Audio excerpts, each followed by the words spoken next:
नमस्कार बच्चों, ई हिंदी शाला में एक बार फिर से आप सभी का स्वागत है। आज हम पढ़ेंगे पाठ जो देखकर भी नहीं देखते। इसकी लेखिका है हेलेन केलर। तो वीडियो के अंत तक अवश्य बने रहिएगा ताकि पाठ की संपूर्ण जानकारी आप तक पहुंच सके। तो चलिए शुरू करते हैं आज की कक्षा। सबसे पहले मुलाकात करते हैं इस पाठ की लेखिका से, यानी हेलेन केलर। तो बच्चों, ये है हेलेन केलर। ये एक ऐसा नाम है जो अंधेरे के बीच में भी रोशनी देता है। आप कल्पना करो कि जो न सुन सकता हो न देख सकता हो, फिर भी वो पढ़ना लिखना और बोलना सीख ले। कैसा लगता है सोचकर? बिल्कुल ऐसा ही कुछ किया हेलेन केलर ने, और इनके योगदान के लिए दुनिया भर में इन्हें याद किया जाता है। ये जब लगभग 1.5 वर्ष की थी तो इन्हें बचपन में एक बहुत गंभीर बीमारी हो गई, जिसके कारण इनकी देखने की और सुनने की शक्ति खत्म हो गई थी। लेकिन इन्होंने हार नहीं मानी। कॉलेज के दिनों में इन्होंने अपनी आत्मकथा को भी प्रकाशित कराया, जिसका नाम है स्टोरी ऑफ लाइफ। अपनी इस आत्मकथा में ये लिखती हैं कि मुझे तो याद नहीं कि ऐसा कैसे हुआ, लेकिन मुझे ऐसा लगता था मानो रात कभी खत्म नहीं होती और सुबह क्यों नहीं आती।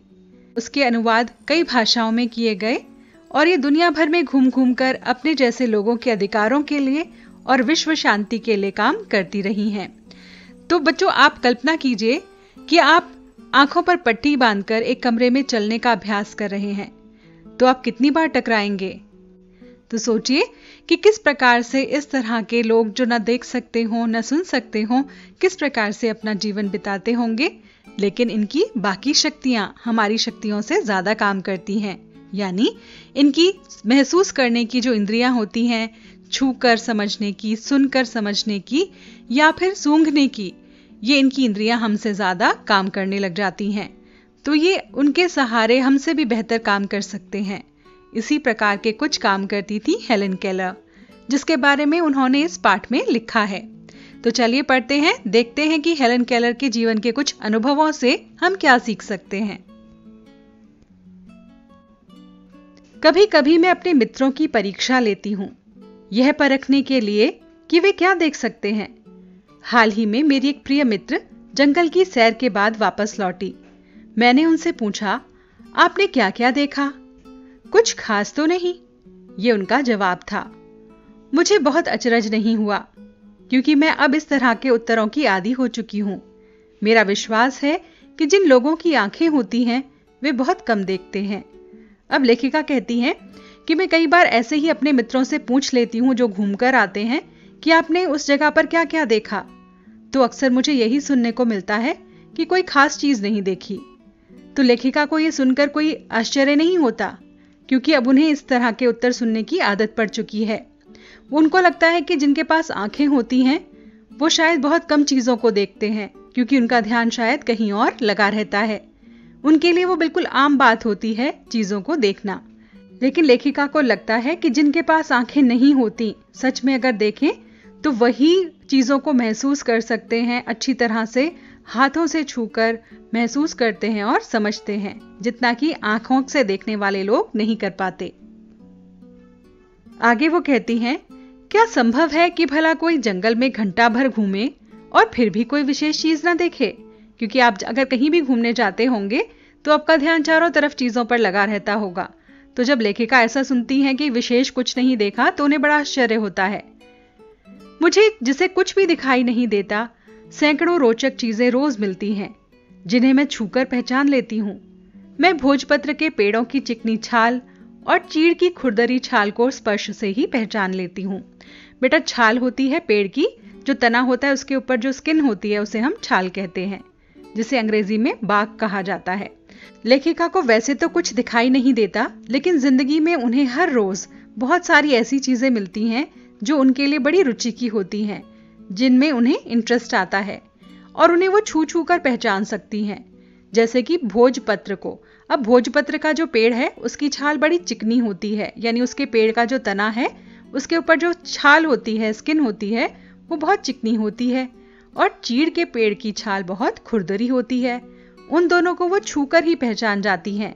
तो सोचिए, हम में से बहुत सारे लोग होंगे, ये वाला अंतर बहुत सारे लोगों को नहीं पता होगा कि ये कौन सा पेड़ है, ये किस पेड़ की छाल है, लेकिन वो छूने मात्र से ही उन चीजों को पहचान लेती हैं। तो वसंत के दौरान, जब वसंत का मौसम आता है, उस दौरान वो टहनियों में नई कलियों को खोजती हैं। मुझे फूलों की पंखुड़ियों की मखमली सतह छूने और उनकी घुमावदार बनावट को महसूस करने में अपार आनंद मिलता है।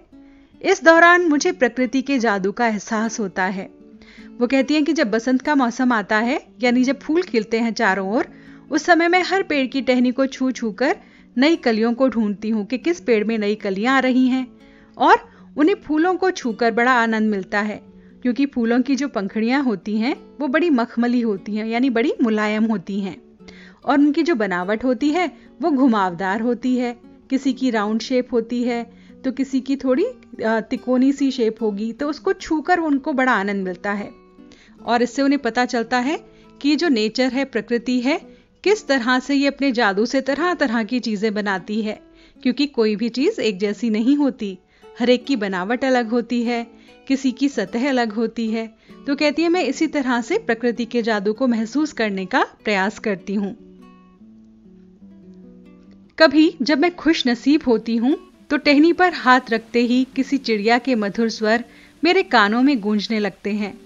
अपनी उंगलियों के बीच झरने के पानी को बहते हुए महसूस करके मैं आनंदित हो उठती हूँ। मुझे चीड़ की फैली हुई पत्तियां और घास का मैदान किसी भी महंगे कालीन से अधिक प्रिय है। बदलते हुए मौसम का समा मेरे जीवन में एक नया रंग और खुशियां भर जाता है।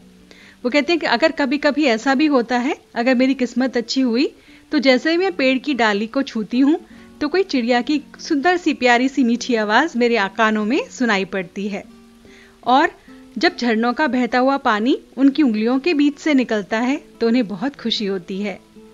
और जो पहाड़ों पर चीड़ के पेड़ होते हैं, जिन्हें आप कहते हो पाइन ट्रीज, तो उनकी जो फैली हुई पत्तियां होती हैं और जो मैदान की घास होती है, उस पर जब वो नंगे पैर चलती हैं तो उनको लगता है कि ये महंगे कारपेट से भी ज्यादा अच्छे हैं।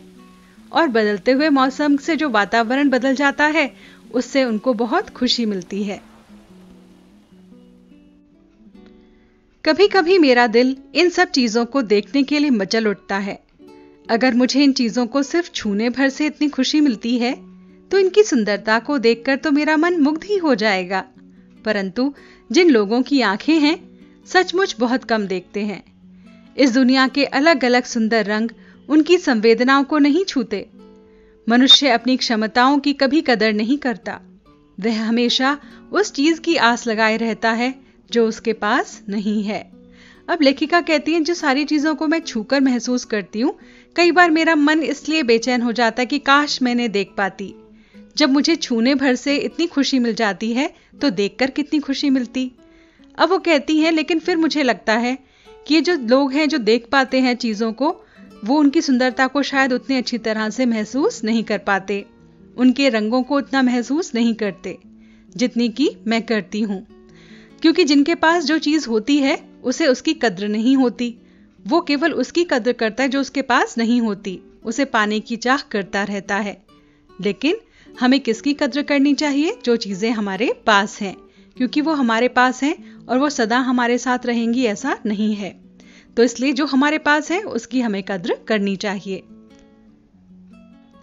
इसीलिए लेखिका कहती है कि ये कितने दुख की बात है कि दृष्टि के आशीर्वाद को लोग एक साधारण सी चीज समझते हैं, जबकि इस नियामत से जिंदगी को खुशियों के इंद्रधनुषी रंगों से हरा भरा किया जा सकता है। यानी जिनके पास आंखें होती हैं वो उसकी महत्व को नहीं समझते, उनके लिए बहुत साधारण सी चीज होती है। जबकि जो भगवान की दी गई ये देखने की दृष्टि है, आंखें हैं, इनसे हम अपनी जिंदगी को खुशियों से भर सकते हैं। और इंद्रधनुषी रंग, यानी जैसे कि इंद्रधनुष के अंदर 7 रंग होते हैं, उसी प्रकार के रंगों से हम अपनी जिंदगी को हरा भरा कर सकते हैं। इसका कहने का मतलब यह है कि जो नहीं देख पाते हैं या बहुत कम देख पाते हैं, उनकी दुनिया अंधेरी होती है, और जो देख पाते हैं उनकी दुनिया में तरह तरह के रंग हैं, जैसे कि आप और हम देख पाते हैं। तो इसकी कीमत को हमें पहचानना चाहिए। आंखें हमारे लिए बहुत कीमती हैं, इनका ध्यान भी रखना चाहिए और उनका उपयोग भी सही रूप से करना चाहिए। अच्छी चीजें देखनी चाहिए। दुनिया में ढेरों चीजें हैं जो चारों तरफ बिखरी पड़ी हैं, जो बहुत खूबसूरत हैं। तो अपनी दुनिया के रंगीन बनाने के लिए सुंदर चीजों को देखिए, समझिए और भगवान के द्वारा दी गई सभी चीजों का सही उपयोग कीजिए। तो इस पाठ से हमने सीखा कि ईश्वर ने हमें जो कुछ भी दिया है उसका हमें सही उपयोग करना चाहिए और अपनी जो सारी इंद्रियां हैं उनका सही इस्तेमाल करना चाहिए, उनकी कीमत को भी पहचानना चाहिए। इसके साथ ही हेलन ने हमें ये भी सिखाया कि किस प्रकार से हम अपनी कमजोरियों को अपनी ताकत बना सकते हैं, जैसा कि हेलन ने बनाया। वो देख नहीं सकती थी, सुन नहीं सकती थी, लेकिन वो देखने और सुनने वाले लोगों से भी ज्यादा महसूस कर सकती थी। तो चलिए, हमें आशा है कि आपको ये पाठ बहुत अच्छी तरह समझ आ गया होगा। इसी पाठ के शब्दार्थ, MCQ प्रश्न तथा अन्य प्रश्नोत्तर के साथ अगले वीडियो में आपसे फिर से मुलाकात होगी। तब तक के लिए आपसे विदा चाहते हैं। विदा।